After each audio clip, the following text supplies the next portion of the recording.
বেশি নিচে আধা কেজি 1 কেজি হব।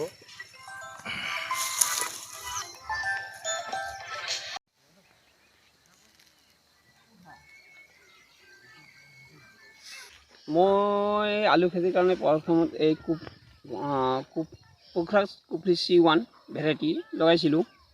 অন্তত 10 বেগ আনিছিলোঁ। 10 বেগত মোৰ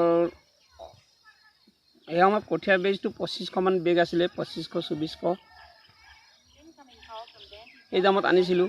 কিন্তু প্ৰডাকশ্যন মোৰ ভালেই হ'ল, 750 গ্ৰামলৈকে কিছুমান আলু হৈছিলে। প্ৰডাকশ্যন নোহোৱা নহয়, কিন্তু খৰচে মিলাই যিটো এতিয়া খৰচ, হাল বোৱা খৰচ, মানুহ কাম কৰা, সেইটো মিলালে মানে লোকচানেই হয়। কাৰণ এতিয়া আলুৰ দাম 8 টকা 9 টকা 10 টকা এইটো দামত হ'লে লোকচান হয়। আৰু বিশেষকৈ আৰু কি ক'ম, এতিয়া খৰাং পীড়িত হৈছে অলপ।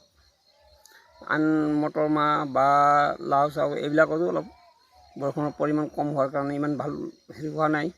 গ্ৰোথটো যিটো হ'ব লাগিছিলে সেইটো গ্ৰোথ হোৱা নাই।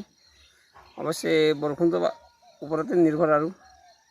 আৰু আপোনাৰ ধৰণৰ পানী যোগান আঁচনি আছে না, বা এই জলসিঞ্চনৰ ব্যৱস্থা আপুনি যি খেতি এইবিলাক লগাইছে, সেই খেতিবিলাক লগোৱাৰ মানে আপোনাৰ জলসিঞ্চনৰ কেনেধৰণৰ ব্যৱস্থা, বা আপুনি কেনেধৰণৰ ইয়াত পানী দিছে, বা এই আলু যিটো প্ৰডাকশ্যন হৈছে যে পানী আপোনাৰ পাইছিলে ন?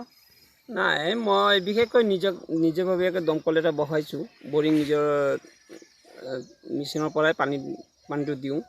সেইকাৰণে যদি পানীৰ অভাৱ হয় মই পানীটো মেচিনৰ পৰাই চলাই দিওঁ। আৰু কিবা ক'ব নেকি? মই এইটোৱে ক'ব বিচাৰিছোঁ, যাতে আৰু মোৰ নিচিনা খেতিয়ক আৰু বহুত আছে, যাতে চৰকাৰে খেতিয়কক সকাহ দিয়ক। খেতিয়ক কেনেকৈ উন্নত কৰিব লাগে, চৰকাৰে বিশেষ গুৰুত্ব, কৃষিজীৱী যিবিলাক ৰাইজ আছে বিশেষকৈ গুৰুত্ব দি আঁচনিসমূহ ৰূপায়ণ কৰি কৃষকসকলৰ উন্নতি কৰক, ইয়াৰে মই কামনা কৰোঁ।